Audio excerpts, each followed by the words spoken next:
বৰ্তমান বজাত মদ্যপান কৰি গাড়ী চলোৱা চালকসকলৰ ওপৰত ডিফুত এক বাটৰ নাট প্ৰদৰ্শন কৰা হয়। কি গাড়ী চকা নিচিনা তোমাৰ লিভাৰ এক্সপায়াৰ আছে নেকি? দুইটা আছে মোৰ লিভাৰ। দুইটা আছে বোলে স্যাৰ। আৰু এনেটো মোৰ নমিনেশ্যন কৰা আছে। নমিনেশ্যন কৰি আছে ঠিক সব ফিটিং। হেনেকে খাই থাকে গোটেই তোমাৰ লিভাৰটো ধ্বংস হৈ এদিন তই মৰি যাবি। বোকাজান মহকুমাৰ শুকানজান তিনিআলিত জিলা পৰিবহণ বিষয়া ৰাজীৱ পেগুৰ উপস্থিতিত বিশিষ্ট অভিনেতা ৰাজীৱ ক্ৰ আৰু সংগীতবৃন্দৰ অভিনীত বাটৰ নাট প্ৰদৰ্শন কৰা হয়। জিলা পথ সুৰক্ষা সমিতিৰ উদ্যোগত জিলা পৰিবহণ বিষয়া ৰাজীৱ পেগুৰ পৰিচালনাত অনুষ্ঠিত হোৱা বাটৰ নাটত অভিনেতা ৰাজীৱ ক্ৰ আৰু তেওঁৰ সংগীতবৃন্দই মদ্যপান কৰি গাড়ী চলালে ভয়ানক দুৰ্ঘটনা সংঘটিত হোৱাৰ ওপৰত সুন্দৰ অভিনয় কৰি উপস্থিত চালক আৰু সাধাৰণ ৰাইজৰ দৃষ্টি আকৰ্ষণ কৰা পৰিলক্ষিত হয়।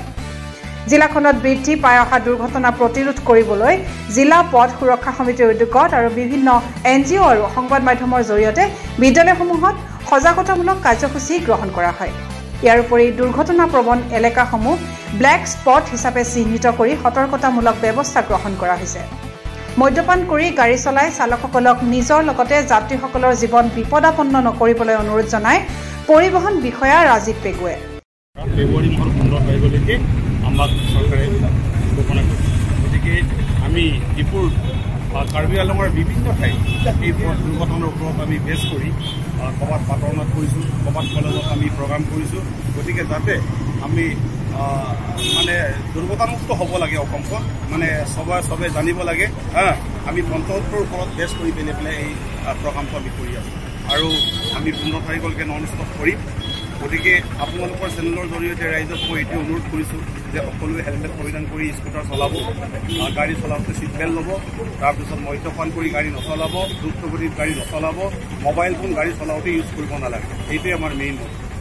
আপোনালোকৰ ৰুল ৰেগুলেশ্যনখিনি যিসমূহ চালকে মানে অমান্য কৰে তেওঁলোকৰসমূহৰ ওপৰত কেনেকুৱা ধৰণৰ এইটোতো আমি বহুত একশ্যন লৈ আছোঁ। যেনে কোনোবাই যদি মদ খাই পেলাই গাড়ী চলাইছে তাৰ মানে ফাইনটোতো 10,000 টকা পায়। গতিকে এই 10,000 টকাটো মামুলি কথা নহয় জানো? গতিকে তীব্ৰ গতিত গাড়ী চলোৱাটো মানে খুবেই বেয়া। গতিকে সেইটো মানে ট্ৰেফিক ৰুল এণ্ড ৰেগুলেশ্যনটো আপোনালোকে মানি চলক বুলি মই সকলোকে আপোনালোকৰ চেনেলৰ জৰিয়তে মই টানি অনুৰোধ জনাইছোঁ। আৰু এটা কথা জানিব বিচাৰিম যে বৰ্তমান যিসকল চালকে মানে উদীয়মান যুৱকে অভিভাৱকসকলে যিসমূহ গাড়ী দিয়ে সেই অভিভাৱকসকলে কথা চিন্তা নকৰি পেলাই তেওঁলোকক চিন্তা ভাৱনা নকৰাকৈ গাড়ীসমূহ দি দিয়ে, তেওঁলোকৰ অভিভাৱকক কি ক'ব যায়? অভিভাৱকসকলক মই সেইটোৱে অনুৰোধ কৰোঁ যে নিজৰ ল'ৰা ছোৱালীবিলাকক বুজাবলৈ চেষ্টা কৰক, কাৰণ চবৰে এটাই বা দুটাই ল'ৰা থাকে। গতিকে সিহঁতে যি খোজে সেইটোৱেই দিব নালাগে। গতিকে সিহঁতক বুজাব লাগে যে তোমালোকে ভালকৈ পঢ়া শুনা কৰি লোৱা, GS কৰি লোৱা, তাৰপিছত গাড়ী বা গাড়ী কিনি দিলেও মানে 60ৰ ওপৰত চলাব নালাগে বুলি বুজাব লাগে। আৰু হেলমেট পৰিধান কৰিবলৈ চবৰে নিজৰ ল'ৰা ছোৱালীক চবেই মাক দেউতাকবিলাকে বুজোৱাটো মই কামনা কৰোঁ। পথ দুৰ্ঘটনা প্ৰতিৰোধ কৰিবলৈ জিলা পৰিবহণ বিভাগ আৰু আৰক্ষী প্ৰশাসনে চালক মদাহী চালক টেষ্ট কৰি থকা বুলিও জানিবলৈ দিছে। ঘৰত একটা ল'ৰা চাগে, একটা ল'ৰাৰ বাঞ্চন হ'লে সেইটোৱে 2 লাখ টকা বাইক দিব মৰমতে, হয় নহয়? একো নহয়, বৰবাদ হৈ যাবা। এই মাক বাপেকক কম নহয়, খালি ব্লেকমেইলিং কৰিব দি দিব। গতিকে বাবা একো নাই, এতিয়াও সময় আছে। লাহে লাহে বাইক চলোৱা, স্পীড লিমিটত থাকা, স্পীড লিমিট যাবা ধুনীয়াকৈ, লাহেকৈ চলোৱা, হৰণ এটা লগাই ল'বা, হয় নহয়?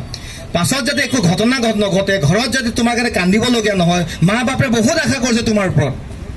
তুমি এটাই ল'ৰা, তুমি এইটো পাছত ইনকাম চ'ৰ্চ হ'বা, মা বাপে তুমি চাব লাগিব। যদি হাত ভৰি ভাঙি যায়, মাথা ভাঙি যায়, কি হ'ব? আৰু মাথাটো লোহাৰ নহয় যে মাটিত ভাতি। ডিফুৰ পৰা ছাইদুল ইছলামৰ ৰিপৰ্ট, আছাম টাইমছ পোষ্ট।